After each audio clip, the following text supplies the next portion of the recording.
तो दोस्तों स्वागत है आप लोग का फिर से एक नई वीडियो में। दोस्तों आज हम बात करेंगे क्रोएशिया वीज़ा के बारे में।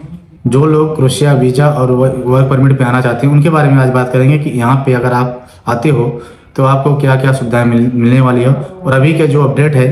अब जो वर्कर यहाँ पे आके काम करने वाले हैं उनके बीच में जो डॉक्यूमेंट रिक्वायर्ड है और सैलरी क्या है, सारी चीज़ें इस वीडियो में हम डिस्कस करेंगे कि सैलरी कितनी अभी इस समय मिलने वाली है और आने वाले दिनों में कितनी मिलेगी और क्या क्या डॉक्यूमेंट रिक्वायर्ड होंगे। तो दोस्तों अगर आप वर्क परमिट पे यहाँ पे आके काम कर रहे हो तो अभी जो फिलहाल जो लोग आ रहे हैं उनका बेसिक सैलरी हर कंपनियों का अलग अलग एग्रीमेंट होता है। जरूरी नहीं है कि आपका अगर किसी बंदे का किसी कंपनी में 840 800 अगर यूरो एग्रीमेंट हुआ है तो दूसरे बंदे का भी उतना ही होगा, ऐसा जरूरी नहीं है। हर कंपनियों का अलग अलग जो है कि सैलरी बेसिक सैलरी जो है कि होती है। तो यहाँ पे अभी शुरुआत में जो है कि अभी 850 से लेके 940 यूरो तक जो है बेसिक सैलरी ये लोग कॉन्ट्रैक्ट में दे रहे हैं। पर यहाँ आने के बाद जो जैसा काम करता है उनको ऐसी सैलरी मिलती है। ये लोग कॉन्ट्रैक्ट में सैलरी जो बेसिक सैलरी होती है वो कम क्यों दिखाते हैं, उनका रीजन यही है कि अगर आपको कॉन्ट्रैक्ट में अगर सैलरी कम दिखाएंगे, जब वर्क परमिट अप्लाई करेंगे तो उनको टैक्स से बचना, टैक्स थोड़ा कम देना पड़ेगा, टैक्स से जो है कि बच सके।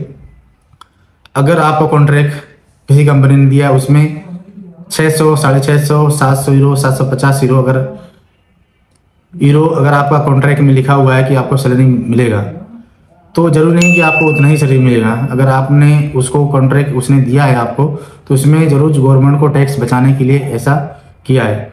अगर आप उस एग्रीमेंट पे आते हैं और यहाँ आके काम करते हैं तो आपको काम के ऊपर डिपेंड करता है कि आप काम कैसा करते हैं। अगर आप स्किल्ड हैं, अच्छे मास्टर हैं, काम करने का अच्छे आपको नॉलेज है तो आप 700 नहीं आप 1200 कमा सकते हैं, यहाँ पे 1000 कमा सकते हैं, 1400 कमा सकते हैं, 1500 यूरो कमा सकते हैं। यहाँ पे डिपेंड करता है आपके स्किल्ड के ऊपर, आपका स्किल्ड कैसा है, आपका नॉलेज कैसी है।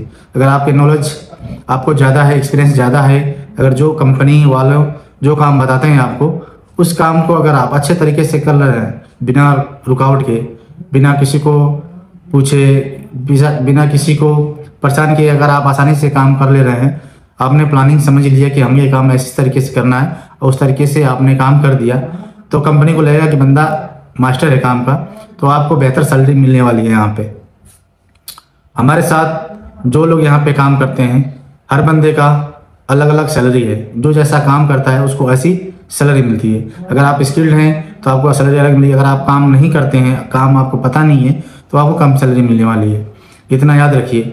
मैं आपको हमेशा बता के आता हूँ कि अगर आप क्रोएशिया के अंदर चाहे किसी भी यूरोपियन कंट्री के अंदर आके काम करना चाहते हैं और यहाँ पे आके अपना भविष्य उज्जवल करना चाहते हैं तो आपको स्किल्ड में आना चाहिए। यानी कि आपका जो प्रोफेशन है, आप जो काम करते हो इंडिया के अंदर, जिस काम के आप मास्टर हैं उसमें आएंगे तो बेहतर पैसे कमाएंगे।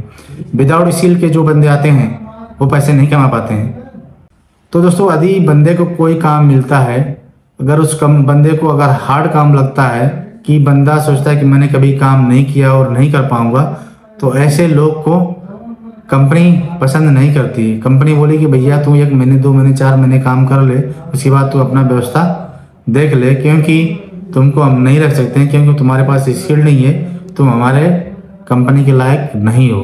तो आपको याद रखना है अगर आपको क्रोएशिया के अंदर चाहे किसी भी यूरोप कंट्री के अंदर आना है तो आप अपने प्रोफेशन में आइए, जो आप काम करते हो उस काम में आएंगे तो आप बेहतर पैसे कमाएंगे। ये मान के चलिए कि आपका स्किल्ड है, आप सेटरिंग कारपेंटर हैं और सेटरिंग कारपेंटर में आके आप यहाँ पे सेटरिंग कारपेंटर का भी काम करते हैं और स्टील फिक्सर का भी काम करते हैं, साथ में कंक्रीट का भी काम करते हैं, तो आपको कोई कंपनी वाला निकाल नहीं सकता और आपको बेहतर सैलरी कंपनी वाला देगा।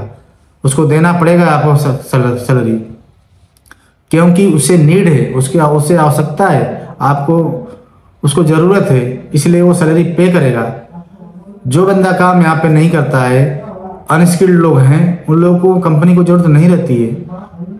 वो तो बंदा कंपनी वाले बुला लेते हैं, तब जाके कुछ दिनों तक काम करवा लेते हैं कि चलो बंदा आ गया तो कुछ ना कुछ करेगा, आके जाके इन फ्यूचर वो काम सीख लेगा और बेहतर काम करेगा।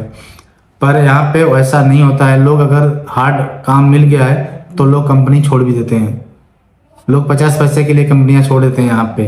तो ऐसा इशू होता है, कंपनी छोड़ के लोग भटकते हैं 2-2 महीना 3-3 महीना, तब जाके वो कहीं काम पे लगता है। तो दोस्तों मेरा कहना का मतलब यही है कि अगर आप सैलरी पे आपको कंफ्यूज है कि सैलरी कितनी हम कमाएंगे, कितनी अर्निंग हो जाएगी हमारी, तो यहाँ पे अगर आते हैं तो शुरुआती दौर में आप 60 से 70 हज़ार रुपये ही कमा पाएंगे इंडिया का, खा पी कर इतना ही बचा पाएंगे। अगर आपका सैलरी 800 है प्लस अगर कुछ फूड अलाउंस मिल जाता है तो 850 900 मिल जाएगा, तो उसमें जो है कि आप खा पी के जो है कि इंडिया आप 60 से 70 हज़ार भेज सकते हो, उससे ज़्यादा नहीं भेज सकते हो बहुत मेहनत करने के बाद। मैं उन लोग कहना चाहूँगा जो लोग लाखों का सामना दे के आते हैं कि हम वहाँ पे जाके लाख से 1.5 लाख 2 लाख कमा लेंगे, उन लोग की बताना चाहूँगा वो लोग इस विदाउट स्किल वाले कभी नहीं कमा पाएंगे। जिनके पास स्किल है, हुनर है, वही लोग इतने पैसे कमा पाएंगे, अन्यथा कोई नहीं कमा पाएगा। पहले लोग फूड डिलीवरी में आते थे, काम करते थे तो पैसे कमाते थे, 2-2 हज़ार यूरो, 25-25 यूरो भी कमाए लोग। पर अभी वैसा नहीं है। अभी हर क्षेत्र में, चाहे कि कोई भी क्षेत्र हो, वहाँ पे कंपटीशन हो गया है। फूड डिलीवरी में भी इतने लोग आ गए हैं, वहाँ पे भी कंपटीशन है। लोग आते हैं, ड्यूटी पे लग जाते हैं, ऑर्डर आता नहीं है, और लोग एक दिन में 10 से 15 ऑर्डर करना मुश्किल हो जाता है। तो हर क्षेत्र में कंपटीशन है। अगर आप कंपटीशन को टारगेट करके काम करेंगे तभी काम कर पाएंगे, नहीं तो नहीं कर पाएंगे। तो दोस्तों ये मान के चलिए आप शुरुआती दौर में 60 से 70 हज़ार रुपये कमा पाओगे, उससे ज़्यादा नहीं कमा पाओगे। तो इस वीडियो में ज़्यादा कुछ लंबा नहीं, बस इतना ही। बस आपको सैलरी के बारे में जो आपकी डाउट था उतना बताना था मुझे। और अगर शायद आपको डाउट क्लियर हो गया होगा सैलरी के ऊपर, जो सैलरी का कमेंट में पूछते हैं, डेली मैसेज करते हैं कितना सैलरी हम पाएंगे, कितना कमा लेंगे, तो बस आप लोगों का जो है कि सारे डाउट क्लियर हो गया होगा। तो ठीक है दोस्तों, इस वीडियो में इस वीडियो में बस इतना ही। फिर मिलेंगे आपसे एक दूसरी वीडियो में, तब तक के लिए बाय बाय, नमस्कार।